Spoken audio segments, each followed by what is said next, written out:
commencé au début. Il a commencé avant. Avant, c'était le chaos, bien avant le vivant. C'est là aussi qu'a débuté la fin, bien avant le début. Avant, c'était le chaos. Et puis, il y a eu la vie.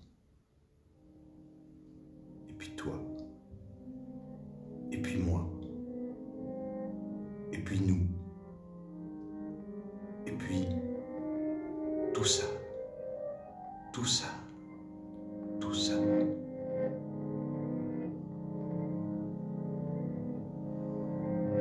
Parfois,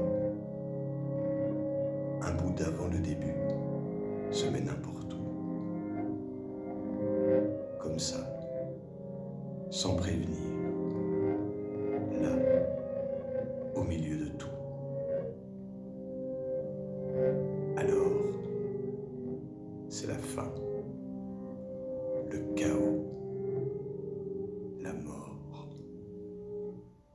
au milieu de tout, au milieu du vivant.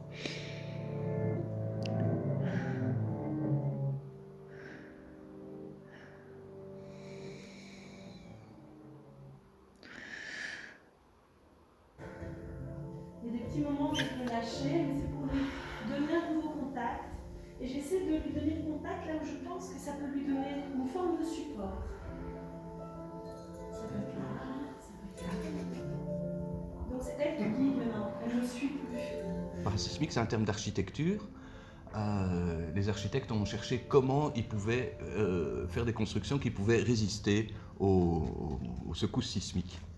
Donc c'est comment faire avec. Et donc leur proposition, c'est de multiplier les appuis et de travailler avec des matériaux souples. En cas de secousse sismique, au plus on est proche de l'épicentre, donc dans le cas d'une poussée de sclérose en plaques, on situait l'épicentre dans le cerveau, dans mon cerveau ou ma moelle épinière, mais au plus on est proche de l'épicentre, au plus on va être secoué. Et aussi, au plus les constructions vont être fragiles ou rigides, au plus il y aura de dégâts. Et donc on a tenté, en compagnie, de travailler aussi de manière parasismique. Comment peut-on faire pour répartir les appuis et travailler avec des matériaux souples. Le spectacle ne raconte pas parasismique, en fait. On a utilisé le dispositif parasismique pour le créer, mais le spectacle raconte l'intimité de la rencontre avec la maladie. Du coup, on se disait, voilà, on pourrait questionner parasismique avec les gens, avec le public. Et je dis bien questionner parasismique parce que parasismique n'est pas une réponse, c'est une proposition et une proposition à explorer. Parasismique se développe à chaque fois de manière différente selon le projet, le collectif, les personnes. Voilà.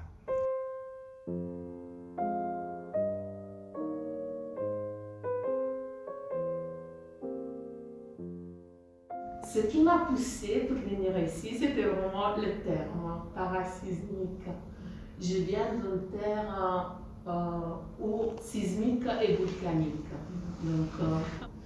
Donc, moi j'ai vécu là-bas, je n'ai pas choisi. Hein. Mais ce que je porte mes racines, c'est ça. Une terre qui bouge et qui te donne toujours l'instabilité de vivre. Tu sais que demain, tu ne sais pas si la terre va bouger, si le volcan décide d'exploser ou pas.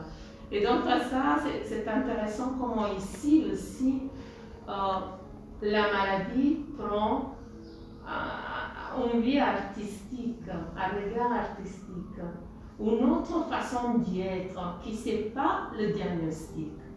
Parce que effectivement, le monde de la médecine, quelquefois, ne nous parle pas, ne nous décrit pas, ne nous accueille pas.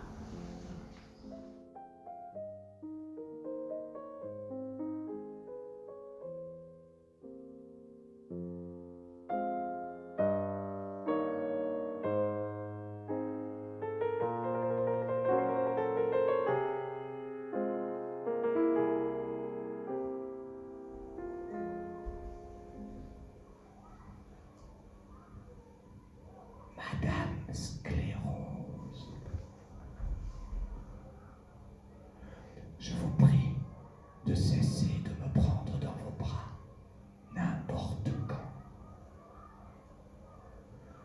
Je crois que vous ne pensez qu'à vous quand vous faites cela. En même temps, je dois reconnaître que vous prenez mon corps comme personne. Vous me le faites découvrir dans des sensations que j'ignorais et me faites explorer la réalité de manière surprenante. Certes, cela fait des aventures, des expériences singulières. Je ne sais pas ce que j'ai fait pour vous rencontrer, ce qui m'a pris de vous accueillir. Je n'ai pas besoin de vous. Vous pensez peut-être avoir besoin de moi pour exister. Je ne pense pas que cela soit vrai. Nous pourrions vivre chacun de belles aventures, chacun de notre côté. Pourquoi ce besoin de fusion? Pourquoi vous êtes-vous éprise de passion pour moi? Pourquoi être en moi-même, dans mon corps? Vous le voyez pourtant bien, vous n'atteignez pas mon esprit, ma pensée. Nous ne nous rencontrons pas, ou peu. Vous me prenez, c'est tout. Je vous remercie de ce que vous m'avez permis de découvrir, mais vous pouvez partir à présent. Si vous ne pouvez vous empêcher de m'aimer, essayez au moins de trouver la distance nécessaire. Vous êtes dans mon corps. Je ne sais pas vous quitter.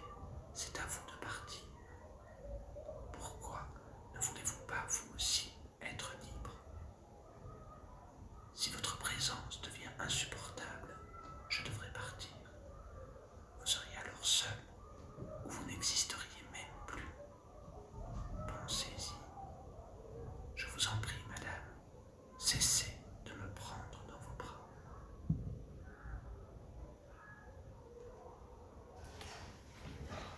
Ce qui était le but, hein. Voilà.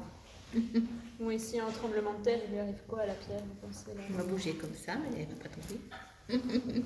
La pierre, là, moi, ça m'a fait penser à une personne, ou enfin un cerveau, une tête, et qu'on soutient, et qu'on ne sait pas le soutenir toute seule.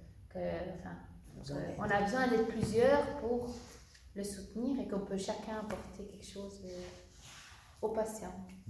Mais voilà, c'est... Et ça me pose question si ça c'est un patient. Est-ce que ça devient le jouet ou la chose des autres? Ça a permis de vous réunir et d'être à plusieurs à trouver la solution. Oui, c'est vrai.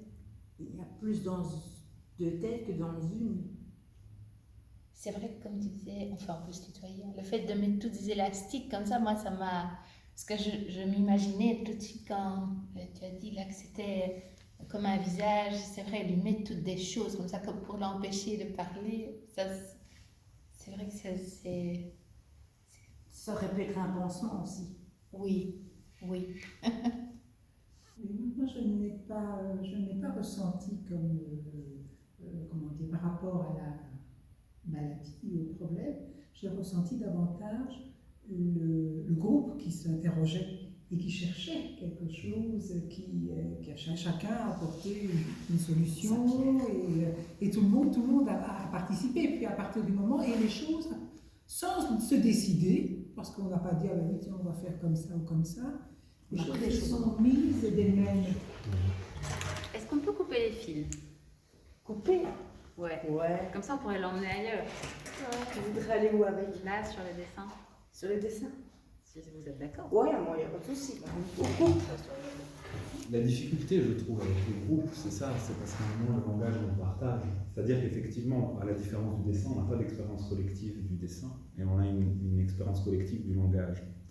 Et qu'à un moment, on a tendance à tout plier pour que, collectivement, pour que ça se mette à faire du langage de mots.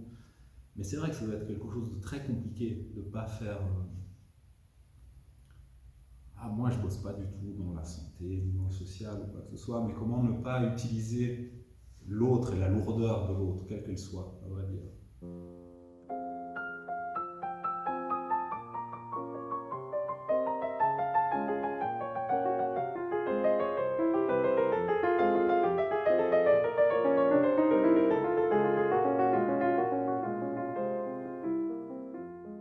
moi, depuis l'enfance, j'ai bien compris d'où je venais, que j'avais besoin du champ vaste de l'art pour avoir l'espace dont j'ai besoin pour vivre, en fait. Et c'est vraiment un champ vaste. On peut réinventer les choses, on peut transformer l'identité, où on peut changer la place que ce qui arrive prend. Et j'ai besoin de cet espace de jeu. J'ai envie de devenir une experte ignorante du mystère du système nerveux, par exemple. Et qu'on puisse danser ça. Et qu'on puisse multiplier les appuis dans le jeu avec ça.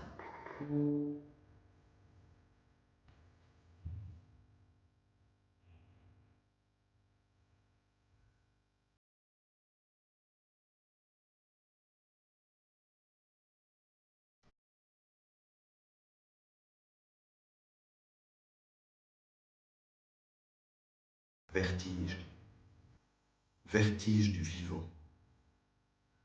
Ce vertige que l'on ressent parfois, à la fin, au début, à la naissance de la mort, quand les morts croisent les vivants, quand les vivants arrivent, vaille que vaille, plein de sang et de larmes, à enfin pouvoir hurler, les poumons brûlants d'être vivants ici, maintenant, là, comme toi, comme moi, comme nous. Respire, comme tout ce qui bouge, transpire, pousse, croît, se déploie. Respire. En plein vertige, respire. Même quand la réalité se déchire dans un éclair blanc d'effroi, cet effroi, c'est dans ta vie à toi. Alors sens, écoute, respire. Respire la vie. Respire la lutte. Respire la vie qui lutte pour être en vie, qui se bat, se démet, malmet, bouscule. Elle lutte et lutte encore.